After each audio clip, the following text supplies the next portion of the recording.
Даярданышым Бекболот уулу Нургазы Ноокаттан. Жаркынбай барбы? Сиздин. Анда Бекболот уулу Нургазы Ноокаттан. Бакалов Шамил Нарындан. Алманбек. Ассаламу алейкум туугандар. Мынакей биз кыргыз эли бүгүн ушинтип Садыр акебиздин себеби менен башыбыз биригип турганына Кудайга шүгүр. Ошондо дагы кыргыз элинин башын коштурбаганга аракет кылып, ар кандай провокаторлорду айтып жатат. Андай провокаторлорго алдырбайлы. Биз келгенибиздин себеби Аллах Таала бизге касиет берип, мусулман кылып жараткан бир тууганбыз. Туугандар, биздин итак көйгөйлөрүбүз көбөйдү. Биз бул жерге келгенибиздин себеби мынакей көйгөйлөрүбүз кайда баратат? Биздин кыздарыбыздын, балдарыбыздын келечеги жок болуп калды туугандарыбыз. Мынакей карап көрөлү. Биз балдарыбызды азыр тадан эле 10 сом менен, 15 сом менен, коррупция менен чоңойтуп келатабыз. Эртеңки күнү ошол туугандарыбыз, балдарыбыз биздин 80-90го чыгаргыдай окуу жайын окутуп, чокутуп, биздин ден соолугубузду сактай турган балдарды чыгара турган болмокчубуз. А бирок бүгүнкү күндө биздин көйгөйүбүз эмнеге келип калды? Жалаң коррупциянын айынан, дипломдорду сатылгандын айынан көптөгөн туугандарыбыз дипломду сатып алып, медик хирург болуп, канчалаган туугандарыбыз больницадан өлүп кетти туугандарыбыз. Аны биз баарыбыз билебиз. Канчалаган медик хирург кыйын туугандарыбыз чет мамлекетке чыгып кетти. Тили ууруларды 90-80ге чыгарып жүрөт. Болбосо биз өзүбүз кыргыз элин 80ге 90го чыгара турган болчу. А биз болсо ушинтип мынакей кыйын татаал жашоого келип калгандын негизинде башыбызды бириктирип отурабыз. Биздин талап балдарыбыздын келечеги үчүн чогулуп жатабыз туугандар. Бүгүн көп көйгөйлөр айтылат.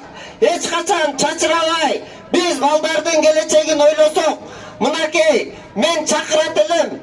Чубак ажы Абдышүкүр ажыларыбызды дагы себептегенде биз Аллах Тааланын алдында Кудайымдан ата-бабаларыбыз жамгыр жаабай калганда малды союп туруп Аллах Тааладан жамгыр сурап жамгыр жаадырып алчу.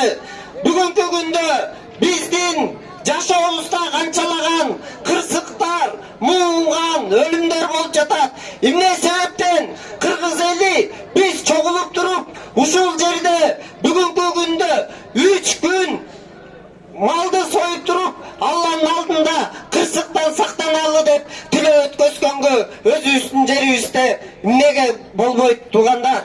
Ошон үчүн мынакей биздин дагы канчалаган көйгөйлөрүбүздү айтып бериш үчүн биздин баягы өткөнкө Кытайларга каршы чыкканда дагы Амангелди Артыковду милициялар кармап коюп чыгарбай жатат. Ошону дагы чыгарышына келсин деп бакырып чыгарып койбойлу туугандар. Бул менен баары бир бүгүнкү күн менен чечилбейт. 3 күн туралы, 4 күн туралы балдардын келечегин чечели туугандар. Чачылган кыргызды ким чогултат? Ушул жерде турган кыргызды чогулта албай турабыз туугандарым.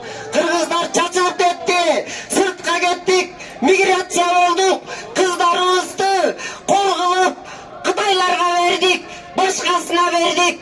Уят барбы бизде туугандар? Эркектер намысыбызга бекем болуп, өзүбүздүн жашообузду өзүбүз курбасак, 28 жылдан бери мынакей лидер деп жүрүп келип калган жашообуз ушул болду. Туугандар, эл бийлигин орнотуп, илгеркидей Союз учурундагыдай народный контролду киргизели деп Кудай буйрса ушул жерге чогулуп турабыз.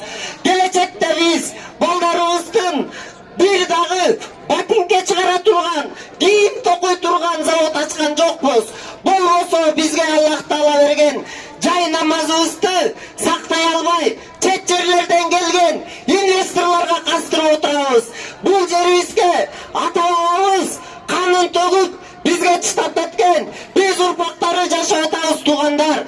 Биз дагы кийинки өзүбүздүн балдарыбыз жашай турган десек, анда биз чогулуп туруп эл бийлигин орнотуп талап 120 депутаттын чачырашын биз ошол жерден талап кылабыз. Бул сапар Тарыда шайлоо болбойт. Туугандар, бул сапар шайлоо болбойт. Бул сапар тандоо болот. Бир гана ушул жерден ким депутат болот, ким депутат болбойт. Тандап туруп киргизип алалы туугандар. Болбосо биздин ипак өмүрүбүз жоолду. Шашып баратабыз. Шашканды токтотолу. Шашкан шайтандын иши туугандар. Биз колтогон бир кара билдин ичинде кетип баратабыз.